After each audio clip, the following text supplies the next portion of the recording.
दोस्तों मैं हूं सौरभ। मैं स्वागत करता हूं एक बार फिर से आप लोगों के आपके अपने चैनल बिजनेस का ज्ञान में। दोस्तों यहां पर मैं ई कॉमर्स मार्केट प्लेसेस के बारे में बताता हूं।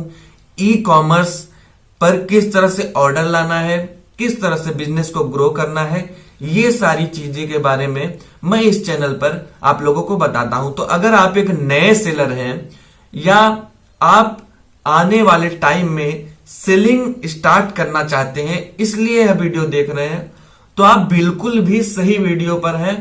इस वीडियो में मैं जो भी बोलूंगा आप बिल्कुल ध्यान से सुनिएगा केवल और समझने की कोशिश कीजिएगा। देखिए, अगर आप ई कॉमर्स पर नया नया प्रोडक्ट लिस्ट किए हैं तो सबसे पहले आप यूट्यूब पर बहुत सारे लोगों के कमेंट्स में जाकर, जो भी यूट्यूब के क्रिएटर हैं, हम जैसे क्रिएटर्स जो भी हैं यूट्यूब पर, उनके कमेंट्स के अंदर आप कमेंट कर रहे हैं, सर 1 महीना हो गया ऑर्डर नहीं मिला, अमेजोन पर, फ्लिपकार्ट पर मैंने 20 दिन से लिस्टिंग कर दी, ऑर्डर नहीं मिला, मीशो पर बहुत दिन हो गए लिस्टिंग किए हुए, ऑर्डर्स नहीं मिला। तो ऑर्डर्स क्यों नहीं मिलते, इस पर बात कर लेते हैं। पहले देखिए लिस्टिंग इंप्रूवमेंट क्या होता है। अभी क्या है कि जैसे जैसे मार्केट प्लेस पर पब्लिक की डिमांड बढ़ती जा रही है, कंपटीशन बढ़ता जा रहा है, वैसे वैसे आपका प्रोडक्ट जो है वो रैंक ही नहीं करता है किसी भी मार्केट प्लेस पर। अमेजोन पर जब आप कोई प्रोडक्ट लिस्ट करते हो तो आपको ऑर्डर्स क्यों नहीं मिलते। देखिए अमेजोन पर क्या होता है कि आज सारे प्रोडक्ट्स बिक रहे हैं, ऐसा कोई प्रोडक्ट नहीं है अमेजोन पर नहीं बिक रहा होगा, क्योंकि अमेजोन एक ऐसा मार्केट प्लेस है जहां पर जो कस्टमर की डिमांड है वो बहुत ज्यादा होती है और कस्टमर ब्रांडेड प्रोडक्ट लेना पसंद करते हैं। तो अगर आपका प्रोडक्ट ब्रांडेड नहीं है तो जो अच्छे सेलर होते हैं, जो काफी टाइम से सेल कर रहे हैं, वो उसको ब्रांडेड बना देते हैं, यानी कि उसकी फोटोग्राफी होती है, उस प्रोडक्ट के लिए ट्रेडमार्क रजिस्टर कराया जाता है और उस प्रोडक्ट को इतने अच्छे से कस्टमर के सामने पेश किया जाता है, A+ कंटेंट के साथ, इंफोग्राफिकल फोटोज के साथ और बहुत सारी अच्छी इंफॉर्मेशन उस प्रोडक्ट के लिए, अच्छे टॉप क्लासेस के फोटोज उस प्रोडक्ट के लिए। यहां पर जो लॉन्ग टाइम से सेलर हैं वो लिस्टिंग इस तरह से बनाते हैं। अब उनकी लिस्टिंग में और आपकी लिस्टिंग में अंतर क्या होता है। जब आप नए सेलर लिस्टिंग करते हैं तो केवल प्रोडक्ट के पॉलिसी के अनुसार कि प्रोडक्ट को लिस्ट कैसे करना है, व्हाइट बैकग्राउंड में प्रोडक्ट को लिस्ट करना है, मोबाइल उठाया, कैमरा उठाया, आपने फोटो खींचा और प्रोडक्ट को अपलोड कर दिया मार्केट प्लेस पर, सर्च टर्म वगैरह आपने देखा, सर्च टर्म डाल दिया। तो देखिए यहां पर फर्क क्या आया। अब आपकी लिस्टिंग को कोई क्यों देखेगा, क्योंकि आपकी लिस्टिंग में तो केवल फोटोज ही लगी हुई है, ना कोई इंफोग्राफिकल फोटो है ना कुछ है। इसी तरह से मुझे एक जो मेरे कमेंट में मुझे मैसेज मिला, एक मेरे सब्सक्राइबर है कि मुझे 1 महीने से ऑर्डर अमेजोन पर रिसीव नहीं हो रहा है। तो मैंने उनसे उनकी लिस्टिंग चेक की, तो उनकी लिस्टिंग में मुझे जो मेन प्रॉब्लम लगी वो थे उनके केवल नॉर्मल फोटोज। किसी तरीके से उन्होंने अपने प्रोडक्ट के लिए कोई ब्रांडिंग नहीं की हुई थी और एकदम नॉर्मल फोटोज थे, जिससे एक मतलब सेलर अगर वही प्रोडक्ट दूसरा कोई बेच रहा है, अगर आपकी लिस्टिंग किसी ने खोला, बगल में वही प्रोडक्ट, उसी से सिमिलर प्रोडक्ट अगर आ गया और उस पे इंफोग्राफिकल फोटो, A+ कंटेंट अगर अमेजोन पर है, तो जाहिर सी बात है कस्टमर उन्हीं से लेगा। उनसे मैंने परमिशन भी ली कि मैं क्या आपका जो प्रोडक्ट्स है वो अपने व्यूअर्स के सामने ओपन कर सकता हूं कि नहीं। उन्होंने कहा सर मैपिंग की प्रॉब्लम आ सकती है, तो मैंने इसलिए उनका लिस्टिंग जो है आपको नहीं दिखा रहा हूं। लेकिन मैं आपको एक चीज बता रहा हूं, सर्च टर्म, बुलेट्स पॉइंट, ये सारी चीजें बहुत ज्यादा जरूरी होती हैं अमेजोन पर प्रोडक्ट को रैंक करवाने के लिए। लेकिन उससे भी कहीं ज्यादा इंपॉर्टेंट है ये सारी चीजें तो इंपॉर्टेंट है ही।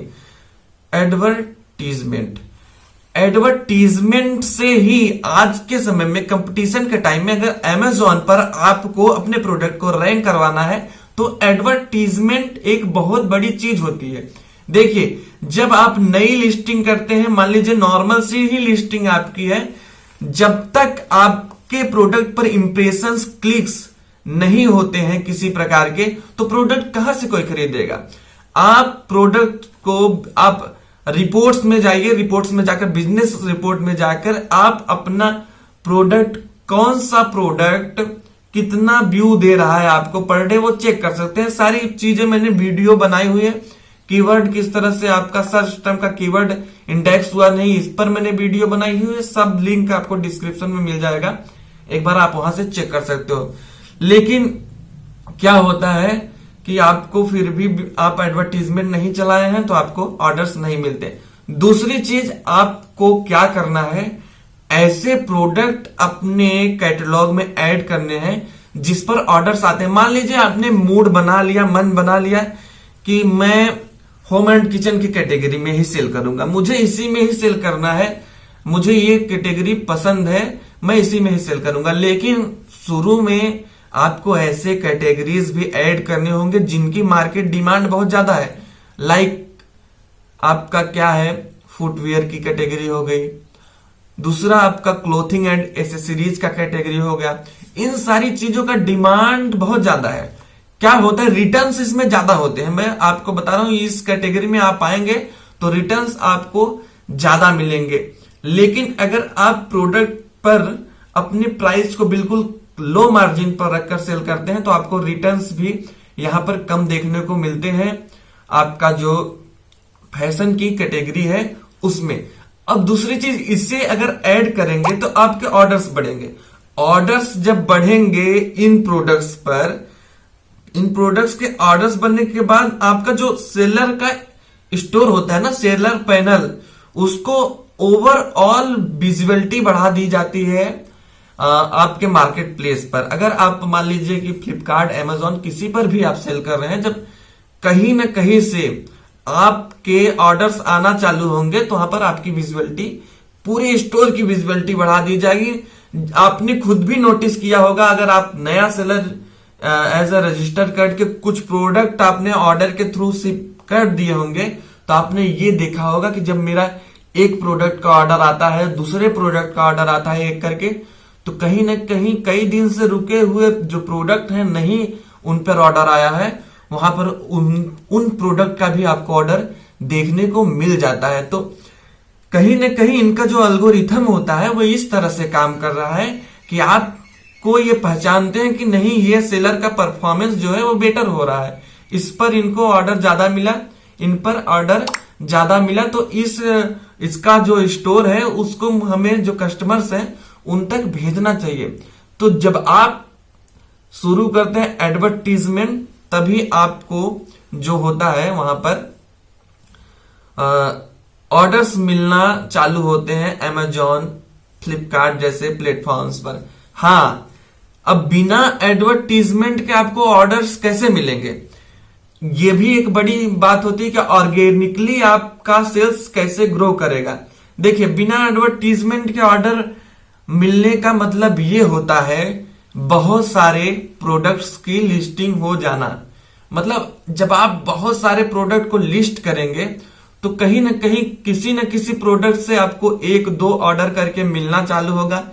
जब एक दो ऑर्डर मिलेगा तो मैंने अभी आपको बताया कि किस तरह से आपके पूरे स्टोर को यहाँ पर ग्रो करवाया जाएगा और इसकी जो विजिबिलिटी है वो बढ़ाई जाएगी। तो आपको धीरे धीरे हर प्रोडक्ट्स के लिए ऑर्डर मिलना चालू हो जाएंगे। लेकिन कितनी लिस्टिंग आपको करनी पड़ेगी वो कोई संख्या नहीं होती।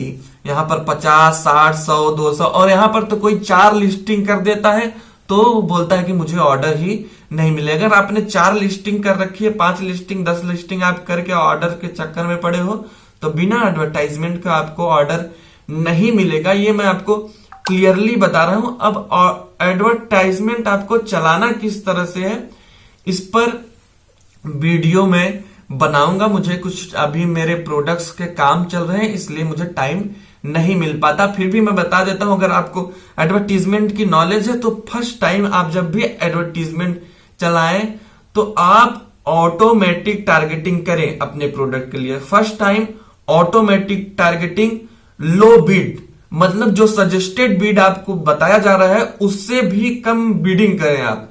इससे क्या होगा, आपको पता चलेगा कि मेरे प्रोडक्ट के लिए इंप्रेशन और क्लिक्स आ रहे हैं कि नहीं। जब इंप्रेशन क्लिक्स आपके आना चालू हो या नहीं चालू हो रहे हैं तो आपको धीरे धीरे जो सजेस्टेड बिड है उतना करना है। अगर उस पे भी नहीं आते हैं थोड़ा सा बढ़ाना है।